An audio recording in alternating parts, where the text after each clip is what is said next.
വിശേഷം? എല്ലാവരും സുഖമായി ഇരിക്കുകയാണെന്ന് ഞാൻ വിചാരിക്കണു. സോ നമ്മളൊരു യാത്ര തുടങ്ങിയിരിക്കുകയാണ്. തംബ്നെയിൽ കണ്ടപ്പോൾ നിങ്ങൾക്ക് മനസ്സിലായല്ലോ. സോ ഞാൻ ആദ്യം ഞാൻ പറയുന്നത് ചിലപ്പോൾ നിങ്ങൾക്ക് ഈ വീഡിയോന്റെ ക്ലാരിറ്റി കൂടിയായിട്ട് സോറി ഗൈസ്, കുറച്ച് ഞാനും തള്ളണ്ട ഗൈസ്, എല്ലാവരും തള്ളുന്നുണ്ട്, അപ്പൊ ഞാനും തള്ളും.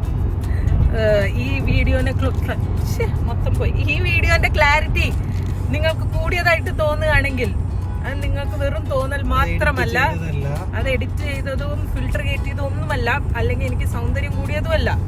സൗന്ദര്യം കൂടി, പക്ഷെ അതുമല്ല ഗൈസ്. എന്റെ പുതിയ ഫോണിലെ ആദ്യത്തെ വീഡിയോ ആണ്, അതുകൊണ്ടാണ് ഞാൻ കുറച്ച് തള്ളിയത്. ആദ്യത്തെ വീഡിയോ അല്ല, ആദ്യത്തെ വ്ളോഗാണ്. അപ്പൊ ഞാനത് പറയാമെന്ന് വിചാരിച്ചു. അപ്പൊ കുറച്ച് അഹങ്കാരമാവാം. ഓക്കെ, പിന്നെന്താ, രണ്ടാമത്തെ കാര്യം നിങ്ങൾ തംബ്നെയിലിൽ കണ്ടു കാണും. ബേബി മൂണിന് പോവാണ് ഗൈസ്, ബേബി മൂൺ. പക്ഷെ അത് എങ്ങോട്ടേക്കാ ശ്രീകുട്ടൻ തന്നെ അറിഞ്ഞിട്ടില്ല. എന്താണ് തംബ്നെയിൽ ബേബി മൂൺ എന്നൊക്കെ? യാ, തംബ്നെയിൽ നമ്മള് ബേബി മൂണിനാണല്ലോ, എന്റെ ബേബി മൂണിനാണല്ലോ പോണത്. പക്ഷെ എവിടേക്കാ പോണേന്ന് സർപ്രൈസ് ആണ്. സോ നമ്മൾ ബേബി മൂണിന് ഇറങ്ങിയിരിക്കുകയാണ്. ഒരു മാസത്തെ ബേബി മൂണാണ്. വേറെ ക്ലൂ ഒന്നും ഞാൻ തരില്ല. ഈ വീഡിയോന്റെ അവസാനം നമ്മൾ ബേബി മൂണിന് എങ്ങോട്ടേക്കാ പോകുന്നത് എന്ന് പറയും. അത് നിങ്ങളെ കാണിക്കും. ഓക്കെ, അതുവരെ നമ്മളുടെ ഈ സ്പെഷ്യൽ ജേർണി, ഒരു സ്പെഷ്യൽ ജേർണിയാണ്. നമ്മൾ രണ്ടുപേരുമായിട്ട് കുറെ ജേർണികൾ ഉണ്ടായിട്ടുണ്ടെങ്കിലും ഇത് നമ്മളുടെ ആദ്യത്തെ 3 പേര്. ഫിസിക്കലി മൂന്നാമത്തെ ആള് ബാക്ക് സീറ്റിൽ വരാൻ ടൈം ആയിട്ടേ ഉള്ളൂ. പക്ഷെ ഇപ്പൊ എന്റെ വയറിലുണ്ട് ആശാൻ. സോ ഞങ്ങൾ 3 പേരുമായിട്ടുള്ള ആദ്യത്തെ ജേർണിയാണ്. അപ്പൊ ഇത് വ്ളോഗ് എടുക്കാതിരുന്നു കഴിഞ്ഞാൽ മൂപ്പർക്ക് എന്താ തോന്നുന്നത്? ഈ ഉള്ളിലുള്ള ആള് പുറത്ത് വരുമ്പോ എന്നോട് ചോദിക്കില്ലേ, ഞാൻ ഉണ്ടാവുമ്പോ നിങ്ങൾ വ്ളോഗ് എടുത്തില്ല? യാ, അപ്പൊ അങ്ങനെയാണ്. സോ ഇന്നത്തെ ജേർണി വളരെയധികം സ്പെഷ്യലാണ്. പിന്നെന്താ, വളരെയധികം ഈ 2 കണ്ണല്ലാതെ മൂന്നാമത് എന്റെ തൃക്കണ്ണ് വരെ തുറന്ന് വളരെ കോൺഷ്യസ് ആയിട്ടാണ് ഈ യാത്ര. നമ്മള് നേരത്തെ പോലെ ഞാൻ ചാടിത്തുള്ളി ബാഗൊക്കെ എടുത്തിട്ടില്ല. എന്റെ പേഴ്സണൽ അസിസ്റ്റന്റ് ഇവിടെ ഉണ്ട്. അയ്യോ, ഞാൻ പാക്ക് ചെയ്യാറുണ്ട്. ഞാൻ നല്ലൊരു പാക്കറാണ് ഗൈസ്. അപ്പോൾ എവിടെയെങ്കിലും ട്രിപ്പ് പോവുകയാണെങ്കിലോ, അല്ലെങ്കിൽ നമ്മൾ ഏത് ലോങ് ട്രിപ്പ് ആണെങ്കിലും ഷോർട്ട് ട്രിപ്പ് ആണെങ്കിലും എൻ്റെ പെട്ടി എങ്കിലും ഞാൻ തന്നെയാണ് പാക്ക് ചെയ്യാറ്. പിന്നെ അവസാന നിമിഷം ശ്രീകുട്ടൻ പാക്ക് ചെയ്ത പെട്ടിയൊക്കെ തുറന്നിട്ടിട്ട് പറയും ഇതൊന്ന് പാക്ക് ചെയ്യാൻ. അങ്ങനെയൊക്കെ ഉണ്ട്. അപ്പോൾ പാക്ക് ചെയ്യാറുണ്ട്, എന്താ പറയുക, പെട്ടി എടുത്ത് വെക്കാറുണ്ട്. അങ്ങനെയൊക്കെ കലാപരിപാടികൾ ചെയ്യാറുണ്ടല്ലോ. പക്ഷെ ഇപ്രാവശ്യം ഞാൻ രാജകീയ പദവിയിലാണ് പോകുന്നത്. കാരണം എനിക്ക് ഒന്നും ചെയ്യണ്ട, only eating and sitting, walking, അത് മാത്രമേ ഉള്ളൂ. അപ്പൊ നമ്മള് ഇതൊക്കെയാണ് വിശേഷങ്ങൾ. അപ്പൊ ഈ വീഡിയോ നിങ്ങൾ സ്കിപ്പ് ചെയ്തോളൂ. നിങ്ങൾക്ക് വേണമെങ്കിൽ സ്കിപ്പ് ചെയ്തോളൂ. എന്നാലും നമ്മൾ ഒരു ജേർണി എങ്ങനെ ഇരിക്കുന്നു, എന്തൊക്കെയാണ് നമ്മൾ ശ്രദ്ധിക്കേണ്ട കാര്യങ്ങൾ എന്നൊക്കെ ഞാൻ ഒരു ഇൻഫർമേഷൻ ആയിട്ട് പറയാം. എല്ലാവർക്കും അറിയാം, ഞാൻ ഓരോരുത്തരുടെ വ്ളോഗ്സ് കണ്ടിട്ടാണ് എനിക്കും ചില കാര്യങ്ങളൊക്കെ നമുക്ക് മനസ്സിലാവുമോ, അങ്ങനെ ചെയ്താൽ നന്നായിരിക്കുന്നു. അപ്പൊ അതെ, അപ്പൊ എന്റെ വ്ളോഗിലും ഈ ഒരു വ്ളോഗില് ഒരു 6.5 months ആയിപ്പോ. അപ്പൊ ഒരു ബേബി മൂണിന് പോകുമ്പോൾ നമ്മൾ എന്തൊക്കെ ശ്രദ്ധിക്കണം എന്നുള്ളതും കൂടി ടിപ്സ് ആൻഡ് ട്രിക്സ് ഞാൻ എന്തെങ്കിലും ഉണ്ടെങ്കിൽ പറഞ്ഞുതരാം. ഓക്കെ, അപ്പൊ അത്രേ ഉള്ളൂ. അപ്പൊ ഇപ്പൊ സമയം 2:45 നമ്മൾ ഗാറ്റ്വിക് എയർപോർട്ടിൽ നിന്നാണ് നമ്മളുടെ ഫ്ലൈറ്റ്. എന്ത് ഫ്ലൈറ്റും നമ്മളുടെ ഫ്ലൈറ്റ് അല്ലേ, ഹീത്രോ ആണല്ലേ, സോറി ഹീത്രോ ആണ് ഗൈസ്. ഇടയ്ക്ക് ചെറിയൊരു കിളി പോയതാണ്. ഓക്കെ, അപ്പൊ ഹീത്രോ എന്നാണ് നമ്മളുടെ ഫ്ലൈറ്റ്. ഏത് ഫ്ലൈറ്റ്, എവിടെയാണ് നമ്മൾ ലേ ഓവർ ഉള്ളത്, അതൊന്നും ഞാൻ പറയില്ല. കാരണം അതൊക്കെ പറഞ്ഞ് ചിലപ്പോൾ നിങ്ങൾക്ക് ആ ഒരു കൺട്രി നിങ്ങൾക്ക് മനസ്സിലാകും. അതിന് നമ്മൾ കുറച്ച് ലോങ് ട്രിപ്പാണ്. അയ്യേന്നാ, എന്ത് ലേ ഓവർ ഉള്ള കൺട്രികളൊന്നും ഇല്ലേ? നിനക്ക് മനസ്സിലായി, നീ മിണ്ട. ഓക്കെ, അപ്പൊ നമ്മള് ആകെ ഈ ബേബി മൂൺ എന്ന് പറയുമ്പോൾ ഈ ഒരു കോൺസെപ്റ്റില് എപ്പോഴും പറയാറ് കുറച്ചും കൂടി ഷോർട്ടർ ഡിസ്റ്റൻസിലുള്ള ഡെസ്റ്റിനേഷൻ കണ്ടുപിടിക്കണം. കാരണം കുറച്ചും കൂടി ഈസി ആയിരിക്കുമല്ലോ ട്രാവൽ ചെയ്യാനുള്ള. ഡ്യൂറേഷൻ കുറഞ്ഞ കൺട്രി ചൂസ് ചെയ്യണം അല്ലെങ്കിൽ ഡെസ്റ്റിനേഷൻ ചൂസ് ചെയ്യണം എന്നൊക്കെയാണ് പറയുക. അത് മാത്രം ഞങ്ങൾ ഇതിൽ തെറ്റിച്ചിട്ടുണ്ട്. എനിക്ക് കുറച്ച് ദൂര രാജ്യത്ത് പോയി എൻ്റെ ബേബി മൂൺ ആഘോഷിക്കണം എന്നുണ്ടായിരുന്നു. അപ്പോൾ ആ ദൂര രാജ്യത്തേക്ക് പോവാൻ ലേ ഓവർ ഉണ്ട്. അപ്പോൾ അത്രേ ഉള്ളൂ. അപ്പോൾ നമുക്ക് പോവാം. പോണ വഴിക്ക് നമുക്ക് കാണാം. ഫുള്ളി എക്യുപ്ഡ് ആണ് ഞാൻ ഗൈസ്. ഇത്രയും എക്യുപ്ഡ് ആയിട്ട് ഒരു യുദ്ധത്തിനൊരു ഒരു സൈനികൻ പോകുന്ന പോലെയാണ് ഞാൻ പോകുന്നത്, തോക്കും ഒക്കെ ആയിട്ട്. ഓക്കെ, എനിവേസ് അപ്പോൾ നമുക്ക് ഇനി എയർപോർട്ടിൽ എത്തിയിട്ട് കാണാം. ഓക്കെ,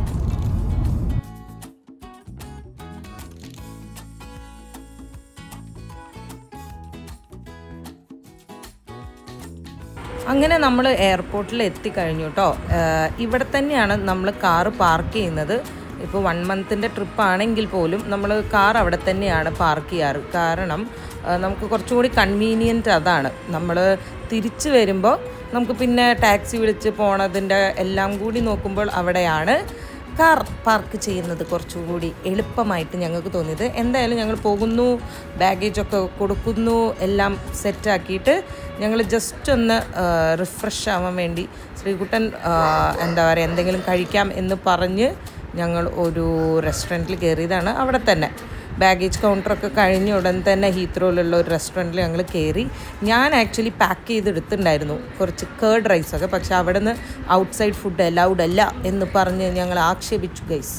എന്തായാലും ഇതാണ് അവക്കാഡോ സാൻഡ്വിച്ചാണ് ഓർഡർ ചെയ്തത്. ഞാനൊരു ബൈറ്റ് മാത്രമേ എടുത്തുള്ളൂ, പക്ഷേ നല്ല ടേസ്റ്റി ആയിരുന്നു കേട്ടോ. അപ്പോൾ അങ്ങനെ വിജയകരമായി ഞങ്ങൾ ചെക്ക് ഇൻ ചെയ്തു. ഇനി നമ്മളുടെ ഗേറ്റ് ഓപ്പൺ ആവാൻ 7 o'clock ആവും. അല്ല, ഗേറ്റ് ഏതാണെന്ന് അറിയാൻ വേണ്ടിയിട്ട് 7 മണിയാവും. കാരണം 8 മണിക്കാണ് നമ്മളുടെ ഫ്ലൈറ്റ്. അപ്പോൾ first tip of the videos of the day എന്താണെന്ന് വെച്ച് കഴിഞ്ഞാൽ, നമ്മൾ എവിടേക്ക് പോവുകയാണെങ്കിലും, പ്രത്യേകിച്ച് ഗർഭിണി ആയിരിക്കുന്ന സമയത്ത് എവിടേക്ക് പോവുകയാണെങ്കിലും കുറച്ച് സമയം മുന്നേ എത്തുക. കാരണം അല്ലെങ്കിൽ പിന്നെ എന്താ പറയുക, നെട്ടോട്ടമായി, ഓട്ടമായി, ചാട്ടമായി, ടെൻഷനായി, അതിൻ്റെ ആവശ്യമില്ലല്ലോ. അല്ല, അത് ശരിക്കും പറഞ്ഞു കഴിഞ്ഞാൽ ഈ സമയത്ത് മാത്രമല്ല, അല്ലെങ്കിലും എവിടെയെങ്കിലും ഇറങ്ങണതിൻ്റെ മുന്നേ, ഓൺ ടൈമിൻ്റെ മുന്നേ എന്താ പറയുക, ബിഫോർ ടൈം എത്തുകയാണ് എപ്പോഴും നല്ലത്. പ്രത്യേകിച്ച് ഈ ഫ്ലൈറ്റൊക്കെ മിസ്സാവണ ചാൻസസ് നമുക്ക് കുറയ്ക്കാമല്ലോ. പിന്നെ മിസ്സാവൽ മാത്രമല്ല, ഈ ലാസ്റ്റ് മിനിറ്റ് ഓട്ടം ഞങ്ങൾ രണ്ടുപേർക്കും പൊതുവെ ഇഷ്ടമല്ലാത്തതുകൊണ്ട് ഞങ്ങൾ മുന്നേയും നേരത്തെ എത്തുമായിരുന്നു. ഇപ്രാവശ്യം നമ്മൾ കുറച്ചും കൂടി അത് പാലിക്കാൻ വേണ്ടി നോക്കി. ആൻഡ് നമ്മൾ നേരത്തെ തന്നെ എത്തി. അതുകൊണ്ട് തന്നെ ഇപ്പോൾ ഫസ്റ്റ് വന്നു, ബാഗേജ് ഒക്കെ നോക്കി, വെയിറ്റൊക്കെ ചെക്ക് ചെയ്തു, റാപ്പൊക്കെ ചെയ്തു. അത് കഴിഞ്ഞിട്ട് നമുക്ക് കുറച്ച് നേരം സമയം കിട്ടി. അപ്പോൾ നമ്മളൊന്ന് ഒരു റെസ്റ്റോറൻറ്റിൽ കയറി ഇരുന്ന് കുറച്ച് നൈസായിട്ട്, ഞാൻ പറഞ്ഞിട്ടുണ്ടായിരുന്നില്ല, കുറച്ച് സാധനങ്ങൾ ഞാൻ പ്രിപ്പയർ ചെയ്ത് കൊണ്ടുവന്നിരുന്നു. കുറച്ച് സാധനമല്ല, വെറും കേർഡ് റൈസ് ഞാൻ പ്രിപ്പയർ ചെയ്ത് കൊണ്ടുവരുന്നായിരുന്നു. ഫസ്റ്റ് ടൈമാണ് ഫ്ലൈറ്റ് പോകുമ്പോൾ നമ്മൾ ഫുഡൊക്കെ ഇങ്ങനെ പ്രിപ്പയർ ചെയ്ത് കൊണ്ടുവരുന്നത്. കാരണം വേറൊന്നുമല്ല, വയറിനിങ്ങനെ പ്രശ്നം ആക്കരുത് എന്ന് എനിക്ക് നിർബന്ധമുണ്ടായിരുന്നു. അപ്പോൾ ശ്രീകുട്ടൻ അവിടെ നിന്ന് ഒരു ബർഗർ കഴിച്ചു. ഞാൻ ജസ്റ്റ് 2-3 ഫ്രൈസൊക്കെ കഴിച്ച് ഇനി എന്താ പറയുക, അവിടെ ഒന്ന് ഇരുന്ന് റിലാക്സ് ചെയ്തിട്ട് ഞങ്ങൾ ചെക്ക് ഇൻ ചെയ്തു.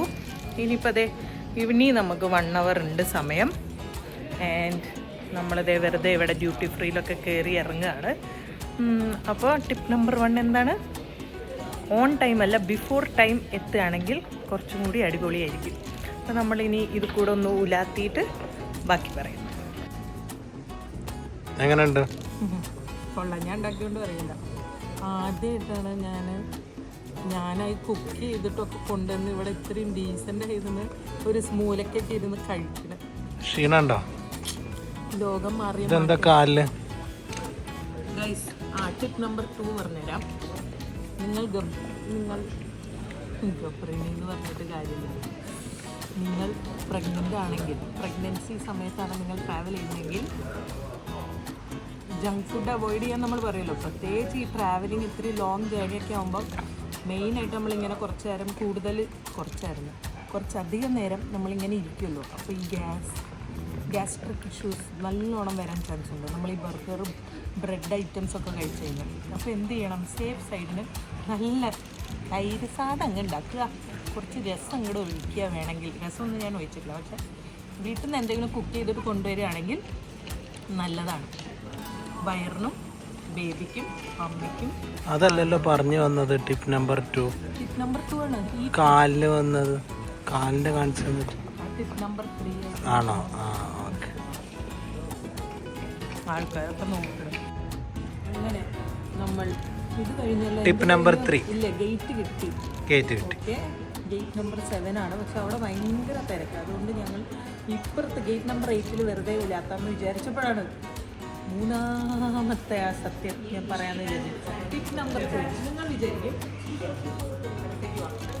ഞാൻ പാവപ്പെട്ട വ്ളോഗറാ, മൈക്കൊന്നുമില്ല. ഓക്കെ, അപ്പോൾ നിങ്ങൾ വിചാരിക്കും ഇത് ഞാൻ സ്റ്റൈലിന് വേണ്ടിയിട്ട് ഈ ഡ്രസ്സിൻ്റെ കൂടെ ഷോർട്ട്സ് ആയിട്ടോ സ്റ്റോക്കിങ്സ് ആയിട്ടോ ഇട്ടതാണെന്ന്.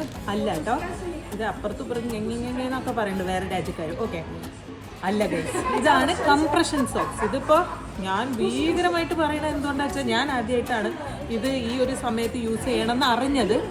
അപ്പോൾ കംപ്രഷൻ സോക്സ് എന്തിനാണ്? പൊതുവെ കാലിന് സ്വെല്ലിങ്ങും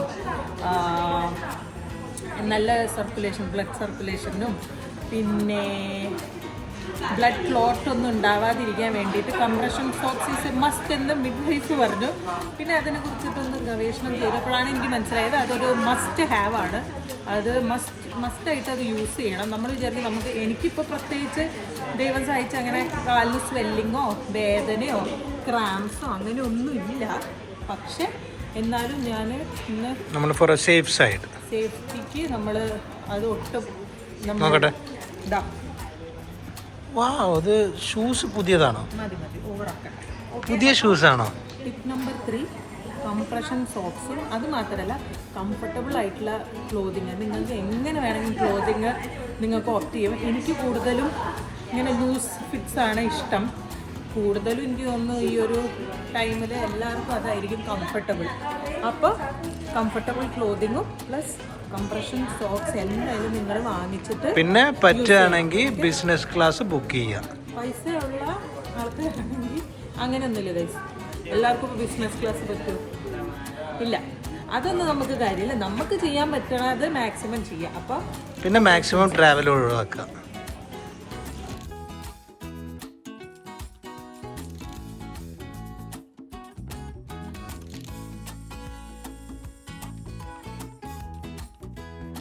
സങ്കടമൊക്കെ വരുന്നു ഗൈസ്. ആദ്യമായിട്ടാണ് ഇത്രയും ക്യൂ ഉണ്ടായിട്ട് എന്നെയും ശ്രീകുട്ടനെയും നേരത്തെ വിട്ടു. അതല്ലെങ്കിൽ നമ്മൾ മൊത്തം ക്യൂ ഫുള്ള് നിന്ന് കാലൊക്കെ കഴച്ചിട്ടല്ലേ പോവാ. ഇതെനിക്ക് ഇഷ്ടപ്പെട്ടു. വേണമെങ്കിൽ എല്ലാ വർഷവും ഗർഭിണിയാവാം, പ്രയോറിറ്റി ബോർഡിങ്ങിന് വേണ്ടി മാത്രം. ഓക്കെ ഗൈസ്, അപ്പോൾ നമ്മൾ പ്രയോറിറ്റി ബോർഡിങ് എടുത്തത് നല്ലതായി. അതൊരു നല്ല ഓപ്ഷനാണ്. അത് നമ്മൾ എക്സ്ട്രാ കൊടുക്കണ്ടേ? പക്ഷെ അത് നമ്മൾ ഗർഭിണിയാന്ന് പറഞ്ഞാൽ അവർ വെറുതെ വിടില്ല. പക്ഷെ നമ്മൾ എക്സ്ട്രാ പേ ചെയ്താൽ നമുക്ക് പ്രയോറിറ്റി ബോർഡിങ് കിട്ടും. ഫുൾ കച്ചറയാണ് ഗൈസ്. അപ്പോൾ ഈ സമയത്ത് പ്രയോറിറ്റി ബോർഡിങ് എടുത്താൽ കുറച്ചുകൂടി ബെറ്റർ. അല്ലെങ്കിൽ നമുക്ക് അവിടെ വെയിറ്റ് ചെയ്യാവുന്നേ ഉള്ളൂ കേട്ടോ. ആദ്യം തന്നെ ചാടി കയറി ഇടിച്ച് ഫ്ലൈറ്റ് എന്തായാലും നമ്മളിൽ കയറാതെ പൊങ്ങില്ലല്ലോ. അപ്പോൾ അതും ഒരു ഓപ്ഷനാണ്, വെയിറ്റ് ചെയ്യാം. പക്ഷെ അങ്ങനെ ആദ്യമായി പ്രയോറിറ്റി ഗൈസ്, പ്രയോറിറ്റി എനിക്ക് കൊള്ളാം. പിന്നെ ഇതിൻ്റെ ഇടയ്ക്ക് ഞാൻ പറയാൻ മറന്ന ഒരു കാര്യമുണ്ട്. അതായത് ഫിറ്റ് ടു ഫ്ലൈ സർട്ടിഫിക്കറ്റ് വളരെ ഇമ്പോർട്ടൻ്റ് ആയിട്ടുള്ള ഒരു ഡോക്യുമെൻ്റ് ആട്ടോ. ഓരോ എയർവേസിനും ഓരോ വീക്സിനനുസരിച്ചിട്ടാണ് അവർ ആ സർട്ടിഫിക്കറ്റ് ചോദിക്കുക. ഞങ്ങൾ ഒമാൻ എയർവേസ് ആയതുകൊണ്ട് 28 വീക്സ് തൊട്ടിട്ട് അവർ ഫിറ്റ് ടു ഫ്ലൈ സർട്ടിഫിക്കറ്റ് നിർബന്ധമായി ചോദിക്കുന്നുണ്ട്. സോ ആരെങ്കിലും ട്രാവൽ ചെയ്യുകയാണ്, അപ്പോൾ നിങ്ങൾ റിസ്ക് എടുക്കാതെ എപ്പോഴും ഒരു ഫിറ്റ് ടു ഫ്ലൈ സർട്ടിഫിക്കറ്റ് കയ്യിൽ വെക്കുന്നത് വളരെയധികം നല്ലൊരു കാര്യമായിരിക്കും. അല്ലെങ്കിൽ ലാസ്റ്റ് മിനിറ്റ് കൺഫ്യൂഷൻ നമുക്ക് ഉണ്ടാവും, അത് ഒഴിവാക്കാമല്ലോ. അപ്പോൾ അങ്ങനെ ഫിറ്റ് ടു ഫ്ലൈ സർട്ടിഫിക്കറ്റൊക്കെ കാണിച്ച് ഞങ്ങൾ ഫുഡൊക്കെ കഴിച്ച് ഇതാട്ടോ ഞാനൊരു പെയർ ഷൂസ്, അതായത് ഒരു പെയർ സ്ലിപ്പേഴ്സും കൂടി കയ്യിൽ വെച്ചിട്ടുണ്ടായിരുന്നു എൻ്റെ ഹാൻഡ് ബാഗേജിൽ. സോ ദാറ്റ് നമ്മളുടെ കാലിന് എന്തെങ്കിലും ഫ്രീ ആയിട്ട് വെക്കാമല്ലോ.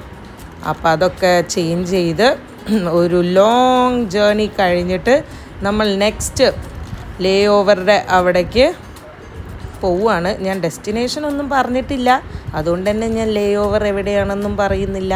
ഓക്കെ, എന്തായാലും നമ്മൾ ഫസ്റ്റ് ഫ്ലൈറ്റൊക്കെ ഇറങ്ങി. ഞാൻ നോക്കുമ്പോൾ ഒരാൾ ശ്രീകുട്ടൻ്റെ നെയിം ബോർഡൊക്കെ പിടിച്ച് നിൽക്കുന്നു. എനിക്ക് ഒരു ഐഡിയയും കിട്ടിയില്ല കേട്ടോ. അപ്പോൾ ഇതാണ് സംഭവം ഗൈസ്. തിരിയാൻ പറ്റൂലേ നിനക്ക്? തിരിയണോ? എന്തൊക്കെ ആചാരങ്ങളാ ഗൈസ്. ഞാൻ എന്തായാലും ഒരിക്കലും കൂടി ഗർഭിണിയാകും.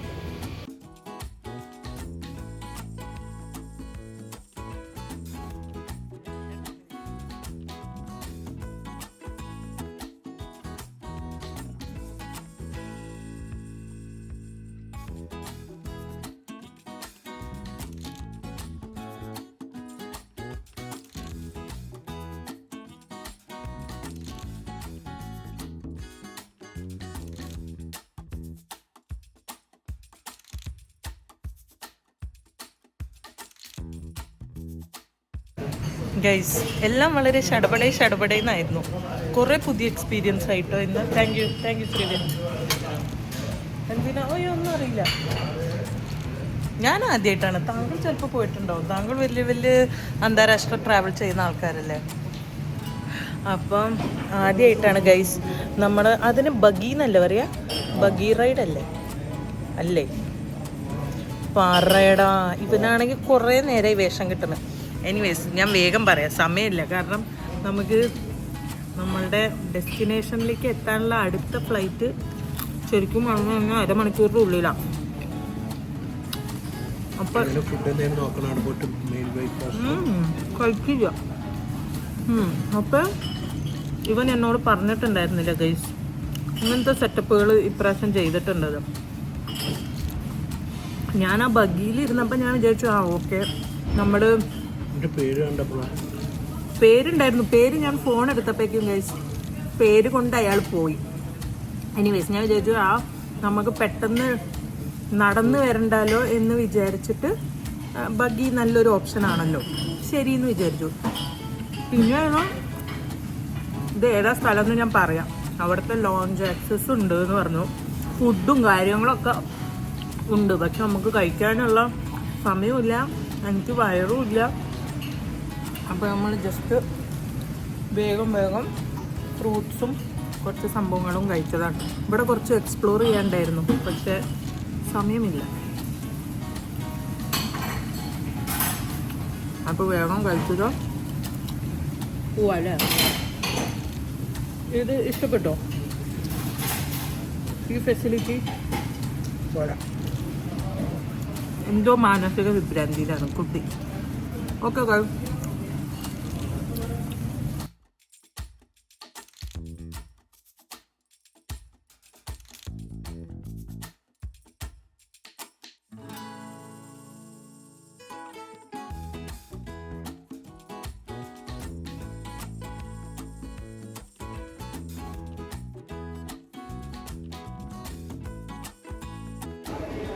വീണ്ടും നമ്മൾ ഈ യന്ത്രത്തിൽ കയറിയിരുന്നു ഗൈസ്. ഇയാൾ ശരിക്കേ ഈ വണ്ടിയല്ല ഓടിക്കേണ്ടി വരുന്നത്, ഇയാൾ ഇവിടുത്തെ പൈലറ്റ് ആവേണ്ടതായിരുന്നു. കാരണം അങ്ങനെ സ്പീഡിലാണ് ഇവിടെ പോകണം. എനിക്ക് ഇഷ്ടപ്പെട്ടിട്ട് ഈ വണ്ടി നമുക്ക് വീട്ടിൽ വാങ്ങിച്ചാലോ. വീട്ടിൽ പിന്നെ അഞ്ച് വിശാലമായ ഷോറൂം ആയതുകൊണ്ട് അല്ല, റോട്ടിലും നമുക്ക് ഇത് ചെയ്യാം. എന്തായാലും നമ്മൾ അടുത്തത് കയറാൻ വേണ്ടിയിട്ട് പോവാണ്. അപ്പം നടക്കണ്ട, ഒന്നും ചെയ്യണ്ട, ഇയാളെല്ലാം നമുക്ക് ചെയ്തു തന്നു. ഞാൻ കൃതാർത്ഥേ. അവിടുന്ന് നമ്മളുടെ കണക്ഷൻ ഫ്ലൈറ്റ് എടുത്തു. ഇനി ഇഷ്ടപ്പെട്ടേന്നായിരിക്കും വീഡിയോ ട്രാൻസിഷൻ. വേറൊന്നുമല്ല, നമ്മളുടെ ഡെസ്റ്റിനേഷനിലേക്ക് എത്തിയിരിക്കുന്നു ഗൈസ്. ഈ ടൈൽസിലുള്ള യെല്ലോ പുള്ളികൾ കണ്ടിട്ട് നിങ്ങൾക്ക് എന്തെങ്കിലും ക്ലൂ കിട്ടിയോ ഗൈസ്? ഏതാണ് ഡെസ്റ്റിനേഷൻ എന്ന്? എന്തായാലും ഞാൻ ഇപ്പം തന്നെ പറയാം, നിങ്ങൾക്ക് ഇപ്പം തന്നെ മനസ്സിലാവും ഏകദേശം. ഞങ്ങളങ്ങനെ ബാഗേജൊക്കെ കളക്ട് ചെയ്തു. എയർപോർട്ടിൽ നിന്ന് പുറത്തിറങ്ങി. നമ്മൾ കാറ് റെൻറ്റിന് എടുത്തിട്ടുണ്ടായിരുന്നു. അപ്പോൾ കാറൊക്കെ കിട്ടി. ഇനി നമുക്ക് റിവീലിംഗ് ടൈം. നീണ്ട യാത്രയ്ക്ക് ശേഷം ബേബി മൂൺ ആഘോഷിക്കാൻ എവിടെയാണ് ഞങ്ങൾ വന്നിരിക്കുന്നത്? ഞാൻ കുറെ ക്ലൂ ഒക്കെ തന്നില്ലേ? ക്ലൂ മാത്രമേ തരാൻ പറ്റിയുള്ളൂ. കാരണം ആ ലേ ഓവറിന്റെ ശേഷം ഒരു എന്തായിരുന്നു, ബഹളമായിരുന്നു. ബഹളം എന്ന് പറഞ്ഞു കഴിഞ്ഞാൽ ഒന്നും വീഡിയോസ് ഒന്നും എടുക്കാനുള്ള ഒരു ഇതുണ്ടായിരുന്നില്ല. കാരണം കുറച്ച്, അതായത് ആദ്യത്തെ ഘട്ടം കുഴപ്പമില്ലാതെ പോയി. രണ്ടാം ഘട്ടം എന്ന് പറയുമ്പോൾ കുറച്ച് ടയറിങ് ആയിട്ട് തോന്നി. അപ്പൊ ഇരുന്നും നിന്നും ഒക്കെയാണ് വന്നത്. അപ്പൊ വീഡിയോസ് ഒന്നും എടുക്കാൻ സമയം കിട്ടിയില്ല. പിന്നെ പെട്ടെന്ന് നമ്മൾ കാര്യങ്ങൾ ചെയ്യണോണ്ട് ഞാൻ ക്ലിപ്സ് മാത്രമേ എടുത്തുള്ളൂ.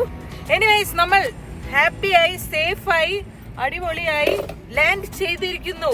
എവിടെ? പുതിയൊരു ഡെസ്റ്റിനേഷൻ ആണോ? അല്ല. നിങ്ങൾക്ക് ക്ലൂ കാണുമ്പോ എന്തെങ്കിലും മനസ്സിലായോ? പച്ചാപ്പ്, ഹരിതാപ്പ് ആൻഡ് എന്തെങ്കിലും. ശ്രീകുട്ടൻ ഇപ്പം ഉണ്ടല്ലേ, നമുക്ക് കുറച്ച് കഴിഞ്ഞ് ശ്രീകുട്ടൻ ഓണായിട്ട് വിടാം. ഓക്കെ, അപ്പൊ നമ്മള് എയർപോർട്ടിൽ ഇപ്പൊ ജസ്റ്റ് വണ്ടി നമ്മൾ ബുക്ക് ചെയ്തിട്ടുണ്ടായിരുന്നു. അപ്പൊ വണ്ടി എടുത്തിട്ട്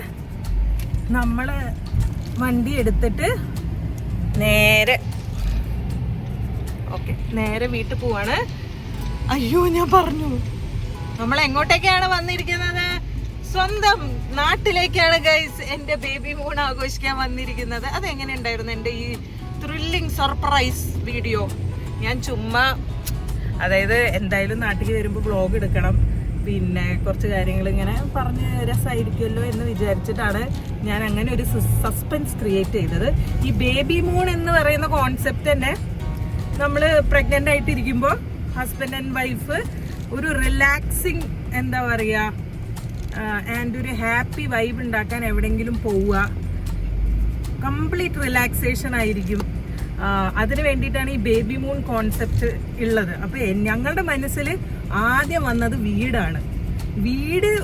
വീട്ടിനെക്കാട്ടിലും അത്രയും റിലാക്സിങ്ങും, എന്താ പറയുക, എൻജോയ് ചെയ്യാനും ഹാപ്പി ആയിരിക്കണ സ്ഥലം വേറെ ഏതാണുള്ളത്? അപ്പോൾ എന്തായാലും നാട്ടിലേക്ക് വരണം എന്നൊരു പ്ലാൻ ഉണ്ടായിരുന്നു.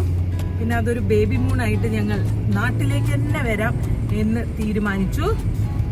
സോ അങ്ങനെ നമ്മൾ നാളെ എത്തിയിരിക്കുകയാണ് ഗൈസ്. ഇനി ഞാൻ ഇവിടെ ഒരു കലക്കും, വേറെ ഒന്നുമല്ല, ഇരുന്ന് കലക്കും. കാരണം നാട്ടിൽ വന്നു കഴിഞ്ഞാൽ, ഞാൻ കഴിഞ്ഞ വർഷം ഞാൻ നാട്ടിൽ വന്നപ്പോൾ പറഞ്ഞിട്ടുണ്ടായിരുന്നു, ഇവിടെ വന്നാൽ ഞാൻ രാജ്ഞിയാണ് ഗൈസ്. ജോലി ചെയ്യണ്ട, ഒന്നും ചെയ്യണ്ട, ഓൺലി സിറ്റിംഗ് ആൻഡ് ഈറ്റിംഗ്. അപ്പൊ അതാണ് അവസ്ഥ. അപ്പൊ ഈ വ്ളോഗ് ഞാൻ ഇനി വീട്ടില് അമ്മയും അച്ഛനെയും കാണിച്ചിട്ട് നിർത്താം. അമ്മയും അച്ഛൻ മാത്രമല്ല, അവിടെ നമ്മളുടെ പുത്രനും ഉണ്ട്. അപ്പൊ അത് കാണിച്ചിട്ട് നമുക്ക് എൻഡ് ചെയ്യാം. ഓക്കെ, എനിവേസ്, ചൂടാണ് നാട്ടിൽ ഗൈസ്. വേറെ പ്രശ്നങ്ങളൊന്നും ഇല്ലാതെ എത്തി. ഓക്കെ ആയോ സാർ? ഓക്കെ ആയിട്ടില്ല. അപ്പൊ സാറ് ഓക്കെ ആവുമ്പോ നമുക്ക് കാണാം. ഓക്കെ, അപ്പൊ ഇനി നമ്മൾ കൊച്ചി എയർപോർട്ടിൽ നിന്ന് വെറും 1/2-3 മണിക്കൂറിൽ വീട്ടിലെത്തി.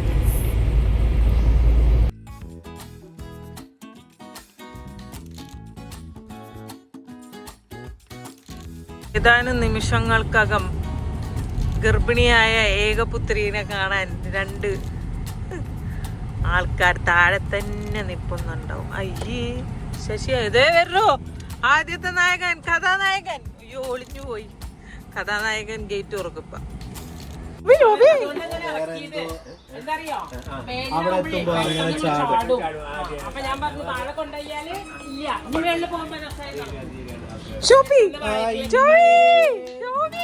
മൈൻഡില്ലേട്ടോ നമ്മളെ.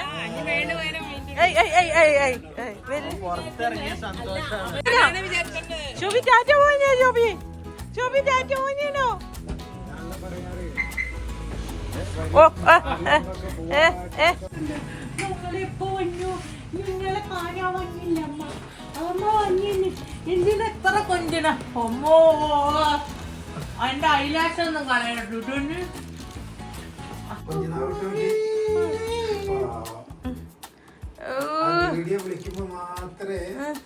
കൊഞ്ചിനാവൊക്കെ ഇട്ടിട്ട്.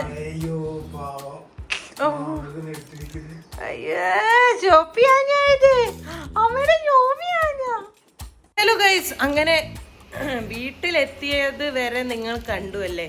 ഫ്ലോക്കി, അമ്മ, അച്ഛൻ എല്ലാവരും കണ്ടില്ലേ? എല്ലാവരും ഇപ്പോൾ രാവിലത്തെ തിരക്കും ബ്രേക്ക്ഫാസ്റ്റ് കഴിക്കണതിൻ്റെ തിരക്കിലായതുകൊണ്ട് ഞാൻ കാണിക്കുന്നില്ല. അപ്പം ഇത് പുതിയ, അതായത് നെക്സ്റ്റ് ഡേ ആയി. ഇന്നലെ പിന്നെ ഞങ്ങൾ കണ്ട ആഹ്ലാദം ആർമാദം ഒക്കെ കഴിഞ്ഞ് സംസാരമൊക്കെ കഴിഞ്ഞ് അങ്ങനെയൊക്കെ അതൊന്ന് ഷൂട്ട് ചെയ്യാനുള്ള എനിക്ക് ത്രാണി ഉണ്ടായിരുന്നില്ല. I was tired guys. കാരണം പണ്ടത്തെ പോലെയല്ലല്ലോ, ഞാൻ 2 പേരെ കൊണ്ട് നടക്കണ്ടല്ലോ, ഒന്ന് എന്നെയും ഒന്ന് ഉള്ളിലത്തെ ഒരാളെയും. അപ്പം ഞാൻ നല്ല ടയേർഡായിരുന്നു. അപ്പോൾ വന്നു, ജസ്റ്റ് റെസ്റ്റ് ചെയ്തു, ഫുഡ് കഴിച്ചു, ഉറങ്ങിയൊന്നുമില്ല. പക്ഷെ ഫുഡൊക്കെ കഴിച്ച് ബിരിയാണി കഴിച്ചു, അമ്മേൻ്റെ സ്പെഷ്യൽ ബിരിയാണി. അതൊന്നും എടുക്കാൻ പറ്റിയില്ല. എന്തായാലും അതൊക്കെ കഴിച്ച് ഡിന്നറൊക്കെ കഴിഞ്ഞ് ഞങ്ങൾ കുറേ നേരം സംസാരിച്ച് ഒക്കെ ഇരുന്ന് അങ്ങനെ പോയി കിടന്നുറങ്ങി. ഇപ്പോൾ സമയം 10:30 ആയിട്ടുണ്ട്. അപ്പം ഞാൻ ഈ വ്ളോഗിനൊരു അന്ത്യം കുറിക്കാം എന്ന് വിചാരിച്ചു. അങ്ങനെ ഞാൻ ബേബി മൂണിനായി നാട്ടിലാണ് എത്തിയിരിക്കുന്നത് ഗൈസ്. അപ്പം ഞാൻ ഈ തുടങ്ങിയ സമയത്ത് കുറേ ടിപ്സും ഒക്കെ പറഞ്ഞിട്ടാണ് പോയത്. പിന്നെ ഒരു ടിപ്സും പറയാൻ പറ്റിയില്ല, കാരണം ഞാൻ പറഞ്ഞില്ലേ ഒരു ഓട്ടമായിരുന്നു അതിൻ്റെ ശേഷം. അപ്പം അങ്ങനെയൊക്കെയാണ് കാര്യങ്ങൾ. ഈ ഒരു സെക്കൻഡ് ട്രൈമസ്റ്റർ എന്ന് പറയുന്നത് ഒരു ഗോൾഡൻ പീരീഡ് ആണല്ലോ. അപ്പം മാക്സിമം ഈ ഒരു ടൈമിൽ ട്രാവൽ ചെയ്യാൻ പറ്റുന്നവർക്ക് ഈ ടൈമിൽ ട്രാവൽ ചെയ്തോളൂ എന്നാണ് ഡോക്ടേഴ്സ് വരെ റെക്കമെൻഡ് ചെയ്യാറ്. ഈ ഗോൾഡൻ പീരീഡ്, അതായത് നമ്മളുടെ 4th ട്രൈമസ്റ്റർ തൊട്ടിട്ട് 7th ട്രൈമസ്റ്റർ വരെ, 6th അങ്ങനെ. അപ്പോൾ അതുകൊണ്ട് സേഫ് ആയിട്ടുള്ളവരൊക്കെ ട്രാവൽ ചെയ്യുക. ഫ്ലൈറ്റിൽ വരുന്നവരാണെങ്കിൽ നല്ലോണം കോഷ്യസ് ആവുക, നല്ലോണം വെള്ളം കുടിക്കുക. ഞാൻ പറഞ്ഞ പോലെ കംപ്രഷൻ സോക്സ്, ഇടയ്ക്കിടയ്ക്ക് എണീറ്റ് നടക്കുക. അതൊക്കെ എനിക്ക് പറയണമെന്നുണ്ടായിരുന്നു, പിന്നെ അതൊന്നും പറയാൻ പറ്റിയില്ല. ഇടയ്ക്കിടയ്ക്ക് ബ്രേക്ക് എടുക്കുക, പിന്നെ നല്ലോണം ഫുഡ് കഴിക്കുക, പിന്നെന്താ അതൊക്കെ തന്നെ. അപ്പോൾ സേഫായിട്ട് ഹെൽത്തി ആയിട്ട് നമുക്ക് നമ്മുടെ ഡെസ്റ്റിനേഷനിൽ എത്താൻ പറ്റും. ഓക്കെ, സോ ഇന്ന് കുറച്ചധികം കാര്യങ്ങളുണ്ട്. അപ്പോൾ ഇന്നത്തെ വ്ളോഗ് എന്തായാലും ഞാൻ എടുക്കുന്നതായിരിക്കും. അപ്പോൾ നമുക്ക് നെക്സ്റ്റ് വ്ളോഗിൽ കാണാം. ഓക്കെ, അപ്പോൾ ഞാൻ എല്ലാവരും കാണിച്ചു തരാം. ഓക്കെ, സോ നമുക്ക് അടുത്ത വ്ളോഗിൽ കാണാം. അതുവരെയും bye. If you like this video, do like, share and subscribe.